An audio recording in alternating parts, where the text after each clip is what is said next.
በኢትዮጵያ ወንጌል አማኞች አብያተ ክርስቲያናት ካውንስል የታቀፉ አባል ቤተ እምነቶች ሊተገብሯቸው የሚገባ የጋራ ስምምነት ሰነድ የተደረጉ የሥነ ምግባር መመሪያዎች አሉን። ከዛ መካከል አንዱ 70 ወታደሮች የታጀበው 7 እና 8 የመንግስት ፓትሮል ለምን ይመደባል? በዚህ ልክ መታጀቡ ለምን አስፈለገ የምትሉ ሰው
የኢትዮጵያ ወንጌል አማኞች አብያተ ክርስቲያናት ካውንስል መስራች አባል በሆኑት በኢትዮጵያ ወንጌላዊት ቤተክርስቲያን መካነ ኢየሱስ መዋቅር ስር በጅማ ዞን ሰንጠማ ወረዳ ጋትራ ከተማ የምትገኘው ማህበራዊ ምዕመናን ላይ ለእምነታችን ጥላቻ ባላቸው ግለሰቦች ምክንያት ምዕመናን ከፍተኛ ድብደባ ተደርጎባቸው በሕክምና ላይ የሚገኙ ሲሆን የጸሎት ቤቱንም አቃጥለውታል።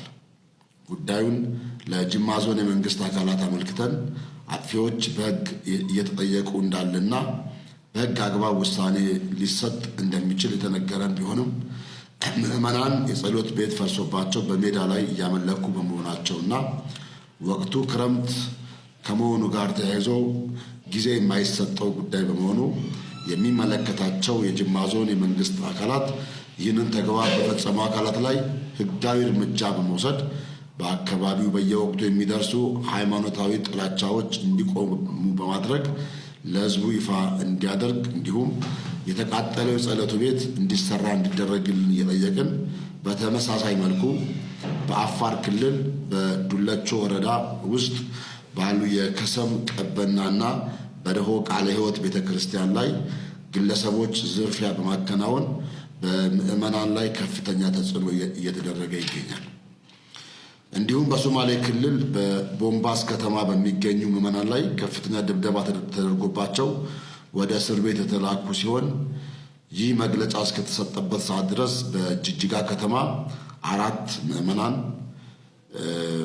በቦምቦስ ከተማ 3 ምዕመናን በእስር ላይ የሚገኙ ሲሆን የአፋር እና የሶማሌ ክልል የመንግስት አካላት ይህንን ተግባር እንድታስቆሙልን እየጠየቅን ያለፉት ያለ ጥፋት የታሰሩት ምዕመናን እንዲፈቱ እንዲሁም ክልሎች በአንድ ሕገ መንግስት የሚመሩ እንጂ የራሳቸው ሃይማኖታዊ ሕገ መንግስት የሌላቸው በመሆኑ ሁሉም ሃይማኖቶች በእኩልነት እምነታቸውን የሚያራምዱበት አገር በመሆኑ አስቸኳይ ምላሽ እንዲሰጡበት እያልን የሚመለከታችሁ የፌዴራል መንግስት አካላት ይህ ተግባር የእኔ ሃይማኖት የበላይነት ሊረጋገጥ ይገባል ባዮች በአካባቢያችን ሌላ እምነት በነጻነት ሊንቀሳቀስ አይገባም በማለት ከሃይማኖት አልፈው የሀገር ሰላም ላይ ሁከት በሚፈጥሩ አካላት ላይ ሕጋዊ እርምት እርምጃ በመውሰድ ከጊዜ ወደ ጊዜ እየተባባሰ የመጣው የሃይማኖታዊ ጥላቻ እንዲቆም እንዲደረግ እየጠየቅን በሀገር ውስጥና በመላው ዓለም የምትገኙ የወንጌል አማኝ ቤተ እምነቶችና የካውንስሉ መዋቅሮች እንደዚህ አይነት ጉዳዮች በሚፈጠሩበት ወቅት ያለ አንዳች መደናገጥና የጥላቻ ምላሽ ባለመስጠት ፍጹም ሰላማዊና መጽሐፍ ቅዱሳዊ በሆነ መንገድ ብቻ ድምፃችሁን ለሚመለከታቸው አካላት በመረጃ በማስደገፍ እንድታሰሙ እየጠየቅን ወንጌል በስደት ውስጥ አልፎ እዚህ ለመድረሱ እናንተው ምስክሮች ስለሆናችሁ ስደት የወንጌልን አገልግሎት የወንጌል አገልግሎት አንዱ ባህሪ በመሆኑ አገልግሎታችሁን በፍጹም ደስታና ሰላም እንድታከናወኑ መልእክታችንን እናስተላልፋለን። መጋቢት 17 ቀን 2017 ዓ.ም የኢትዮጵያ ወንጌል አማኞች አብያተ ክርስቲያናት ካውንስል ጽሕፈት ቤት። አመሰግናለሁ። ስለሆነ በአገር ውስጥ ያላችሁ ጉድ ሞርኒንግ፣ ከሀገር ውጭ ያላችሁ ጉድ ኢቭኒንግ ብያችኋለሁ። ሰሞኑን አንዳንድ ሰዎች በአንዳንድ ጉዳዮች ላይ እያነሱ የነበሩት ጥያቄ ስላለ ከዚህ ጥያቄ ጋር ተያይዞ ጥያቄውን በጥያቄ ለመጠየቅ ነው ቀለል ባለ መልኩ የመጣሁት። አንዳንድ ሰዎች እንደ ጫወታም ያነሳሉ፣ አንዳንድ ሰዎች ደግሞ ሲሪየስ አድርጎም የሚያነሱ ሰዎች አሉ። በመግለጫ መልክም መልእክት ላስተላለፉ ሰዎች ጥያቄያቸውን በጥያቄ መጠየቅ እፈልጋለሁ። በመጀመሪያ የማነሳው አንድ አገልጋይ ወደ አንድ ከተማ ሲገባ የከተማዋ ባለስልጣናት፣ ታዋቂና ዝነኛ ሰዎች፣ ባለሀብቶችም ጭምር ዌልካም ለማለት ለምንድን ነው የሚወጡት? ጥያቄው በጥያቄ ሲጠየቅ በምን አይነት ሰዎች ዌልካም እንዲባሉ ትፈልጋላችሁ? አንድ አገልጋይ ወደ አንድ ከተማ ሲገባ 7 እና 8 ፓትሮል ለምን ያስፈልጋሉ የሚል ጥያቄ የምታነሱ ሰዎች በባጃጅ ታጅቦ እንዲገባ ነው የምትፈልጉት? አጀብ አጀብ ብላችሁ ሁከት የምትፈጥሩ ሰዎች ለመታጀብ ፈልጋችሁ ከሆነ እንድትታጀቡ የሚያደርግ ሥራ መጀመሪያ መስራት አለባችሁ። ምንም ውስጣችሁ ላይ ሳይኖር ባዶ ቀፎ ሆናችሁ ለመታጀብ ማሰብ በጣም የበዛ ሞኝነት ነው።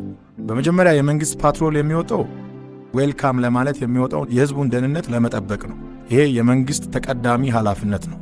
በመቀጠል ደግሞ አምላክ የላከው አገልጋይ ወደ ከተማ ሲገባ ዌልካም ለማለት ነው የሚወጣው።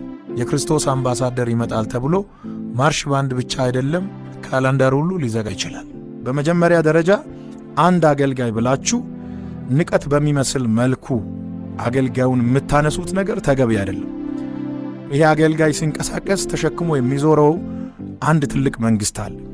እኔ የማምነው ከዚህ በኋላ ቪኤቶች ብቻ ሳይሆን በዚህ ዘመን የተፈጠረ ነገር ካለ ተጨምሮ አገልጋዮች ዌልካም ይባላሉ።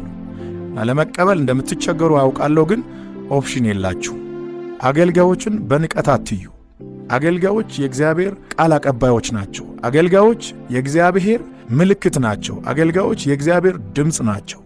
ይህንን መልእክት ወደ እናንተ ሳደርስ ፕሮፌቲዩን ፕሮቴክት ለማድረግ አይደለም። እኔ ኦልሬዲ ፕሮቴክትድ ነኝ፣ ከለላ ውስጥ ነኝ። እንደገና ደግሞ ስለ ራሴ የሚከራከር ሰው አይደለሁም። እኔ የሚሠራው ሥራ የማደርገው ነገር ሁሉ የተገለጠ ነው። ልትሸሽጉት የማትችሉት ነገር ስለተገለጠ ከመቀበል ውጭ ምርጫ የላችሁ። ከኋላ ለሚመጣው ትውልድ የምታስቀምጡትን ከርስ፣ የምታስቀምጡትን ቀይ ምልክት እንደማይቻል የምትናገሩትን ነገር እንደሚቻል ለማሳየት ነው። ሙሴ ኢያሱን፣ ኤልያስ ኤልሳዕን፣ ጳውሎስ ጢሞቴዎስን እንዳበረታቱ ሁሉ እኔም የሚቀጥለውን ትውልድ ማበረታታት እፈልጋለሁ። በማስፈራራትና በማስጨነቅ ቀጥሎ የሚነሳውን ትውልድ ተስፋ ለማስቆረጥ የምትፈልጉ ሰዎች እኔ አለሁ። ከዚህ በኋላም ፊት ለፊት ቆሜ ለሚመጣው ትውልድ በር ለመክፈት ከፊት አለው። እግዚአብሔር ከትውልድ ጋር ይሰራል። እግዚአብሔር በትውልድ ላይ ይሰራል። የሚመጣው ትውልድ ትከሻው ከእናንተ ጋር እኩል አይደለም፣ በጣም ከፍ ያለ ነው። በአስተሳሰብ፣ በመረዳት፣ በእያንዳንዱ ብቃት የሚመጣው ትውልድ ራሱን የገነባ፣ ያነበበ፣ የተረዳ የእግዚአብሔርን መንግሥት ጉዳይ በትክክል ጠንቅቆ የሚያውቅ ነው። አንዳንድ ሰዎች ዘመኑን በሚመጥን መልኩ መንቀሳቀስን እንደ ኃጢአት ያያሉ። ሐዋርያት ሥራ ምዕራፍ 23 ቁጥር 23 ላይ የሮም ሻለቃ ጳውሎስን ከገዳዮች እጅ ለማስመለጥ የአገር ገዢ ወደ ሆነው ወደ ፕሌክስ ቂሳሪያ ሲልክ ለአንዱ ጳውሎስ 200 እግረኛ ወታደሮችን 200 ደግሞ ጦር መሳሪያ ያላቸውን ከነዚህ ውጪ ደግሞ 70 ወታደሮች አንድ ላይ 470 ወታደሮችን ለአንዱ ጳውሎስ እንዲመደብ ነው ያደረገው።